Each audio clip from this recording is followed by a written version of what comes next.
What up, sports fans? Waxon Wednesday, Jake Waxon Wednesday. I'll let two guys talk sports. Let's rock and roll. Starting with NBA Finals. Oklahoma City won the whole thing. It took them 7 games, but they proved to be the superior team. So, congrats to the Oklahoma City Thunder on their first NBA championship. It's a big deal. It's a good thing. Now, of course, in terms of that, it's their. Here's the confusing thing. Technically, it's their second championship, but they have 2 different championships. So, before they were the Oklahoma City Thunder, they were the Seattle Supersonics. So, they had one in the 70s as the Supersonics in Seattle, and this is their first title as the Oklahoma City Thunder. But if you're just recognizing the Oklahoma City Thunder, which started in the late 2000s, then that's the first official title for the Oklahoma City Thunder. Just the second on the technicality because they were the Seattle Supersonics before they moved to Oklahoma City. But congrats to the Oklahoma City Thunder. They earned it. They deserved it. Played hard. Worked hard to earn it, too. And kudos and congrats to Indiana on wow, what a tournament run for the Indiana Pacers. Nothing for them to hang their heads about, all right? Nobody expected them to get this far. And let alone, nobody expected them to push this series to 7 games. And they did. They made Oklahoma City work to earn it. So kudos to both teams. Great NBA Finals, no matter what the ratings say. And, you know what? Okay, not taking anything away, of course, from the Oklahoma City Thunder. They earned their title. There's just one small asterisk. And that revolves around Tyrese Halliburton. What if he had made it through the entire game? If he had played for the entire game, maybe, just maybe, history would have been different. Maybe, just maybe, Indiana would have been the team celebrating. But such is life sometimes. I feel really bad for Tyrese Halliburton and his family. To play that hard, and then in the biggest game of your career, you end up having an injury that takes you not only out of the game, but it's an injury that is probably going to take him out of the entire upcoming NBA season. Brutal. Just brutal. So to give you guys an understanding, so Tyrese Halliburton, he had an aggravated injury, but in Game 7, he tore his Achilles. And so, very likely, he's going to miss the entirety of this upcoming NBA season. But, props to him for having a big heart and, fighting hard. His team fought hard for him. They made things interesting in the end, but Oklahoma City just ended up being too much for Indiana in the end. But it was a heck of a series.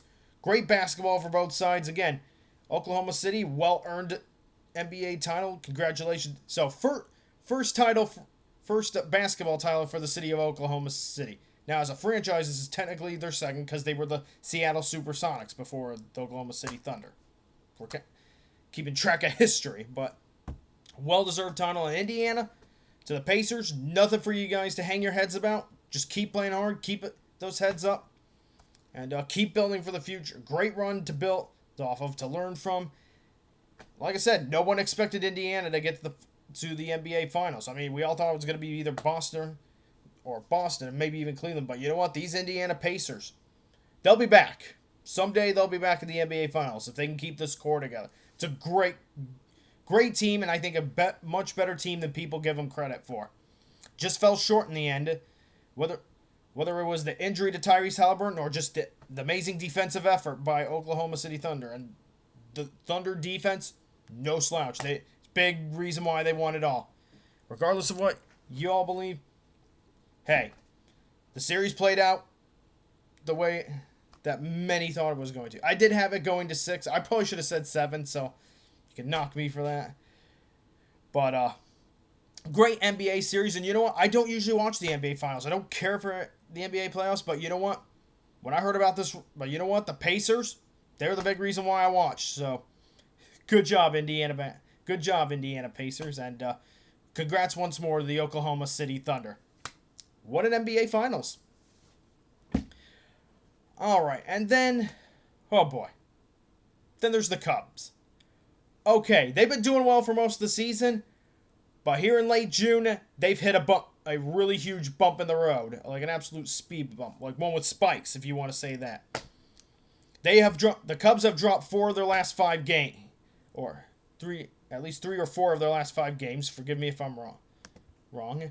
We'll check that. I'll check that real quick and verify. But here's the deal: after losing to the Cardinals yesterday, the Cubs still lead the NL Central, but they're now just 2 games ahead of the Brewers and just 2.5 games ahead of the Cardinals. So quite a battle for.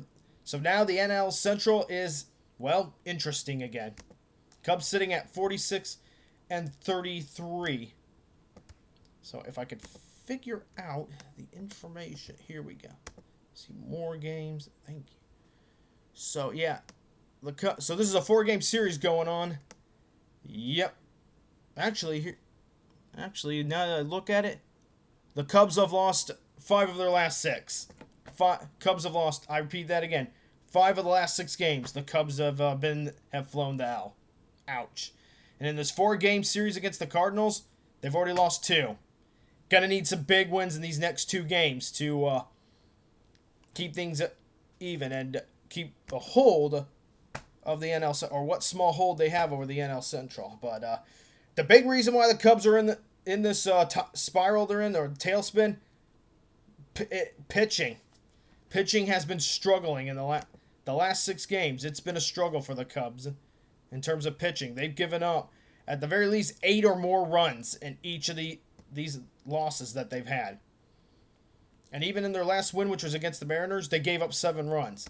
Look, we're missing. Okay, I know the Cubs are missing some guys. You know, we're waiting to get Shota Amanaga back. But pitching has got to step up. We got to make some changes. Bullpen's got to make some changes here. And Craig Counsell, he's got his work cut out for him with what he's got in the bullpen. All right, I know there's injuries, but you know what? You got to keep pressing forward. And right now, the Cubs are losing their grip on the NL Central. And you know, while the offense has been strong enough in most of these games, you just can't. Oh, okay, we know offense has to. Sometimes goes quiet. Sometimes the bats are quiet. But the Cubs, they've been able to score plenty of runs in most of these games. But like I said, you got to have great pitch. You know, people tell me, even my bops told me, great pitching will get you to the postseason and the World Series. Simple as that. And right now, the Cubs, they are struggling in the pitching department. They got a lot of work. The bullpen right now does not have that juice that it needs to help the Cubs make it to the postseason. And they may end up losing command of the NL Central. And you do not want to be in a wild card battle, believe me, because it's anyone's game at that point. So if the Cubs want to avoid an even bigger slide going into the month of July, going into the All-Star break, bullpen has got to find its mojo. Got to find something to turn things around and stop giving up so many runs. Because the struggle has been real for the Cubs, and it's got me worried. At one point, we were talking about the Cubs being a team that could contend for the World Series. Well, right now, I would forget about that and focus on turning things around and taking care of business and making the postseason. Then we'll talk World Series. All right, I'm done with the World Series talk. Let's just make the playoffs first, and let's fix our issues in the bullpen, please.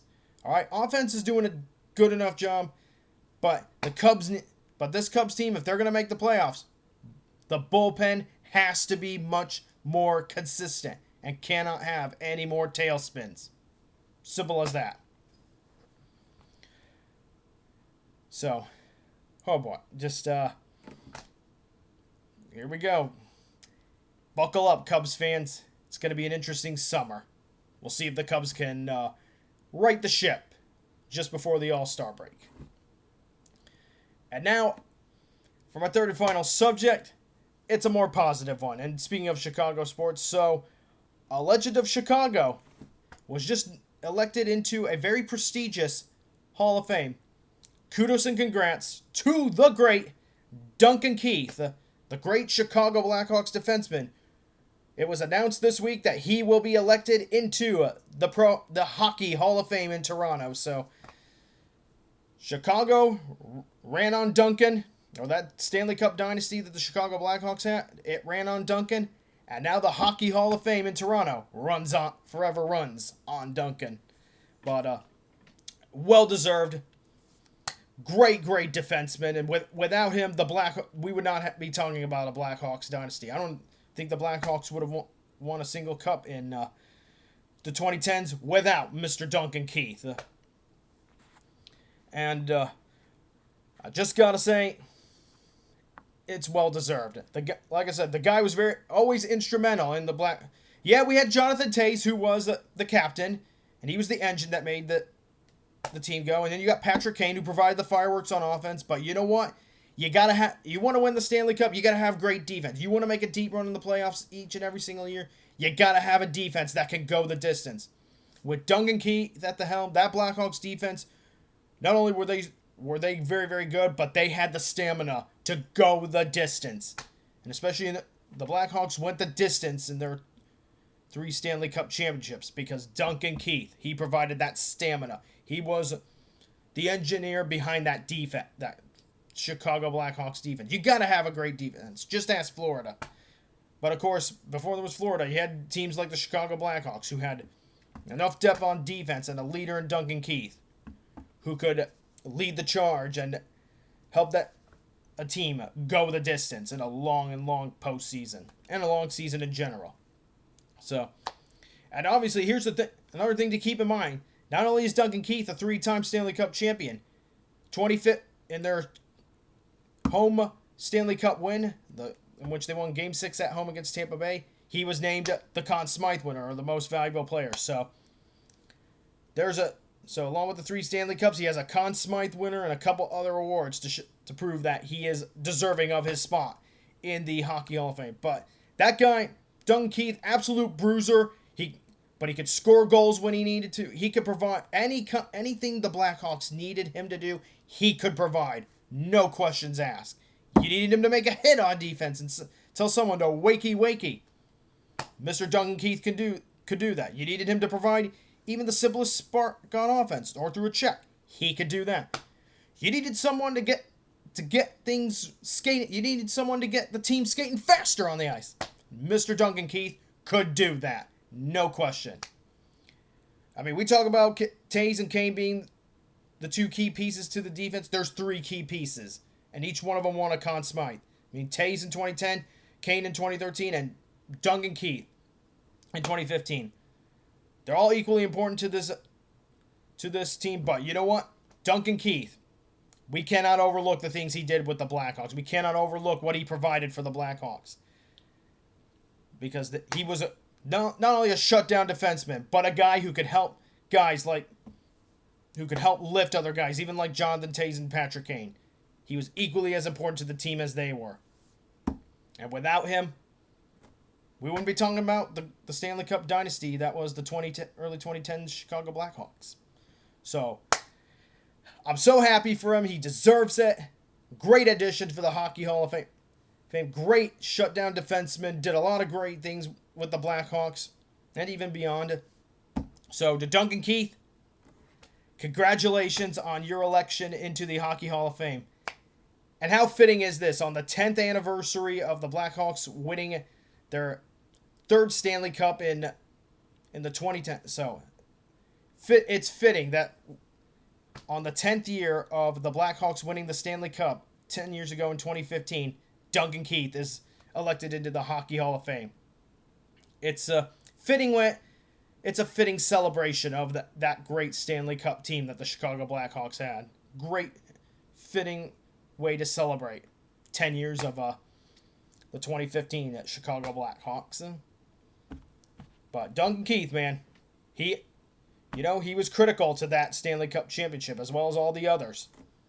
And now with him, he's now in Toronto. He's now in the Hockey Hall of Fame. So we have no excuse. We can never ever forget the great Duncan Keith, lockdown defenseman for the Chicago Blackhawks. All right, on to this day in sports history. And on this day, the 25th of June, 1997, this is NHL history. The National Hockey League approves franchises in Nashville, Atlanta, Columbus, and Minnesota St. Paul. So the 25th of June 1997, we get the NHL approves the creation of the Nashville Predators, the Atlanta Thrashers, the Columbus Blue Jackets, and the Minnesota Wild.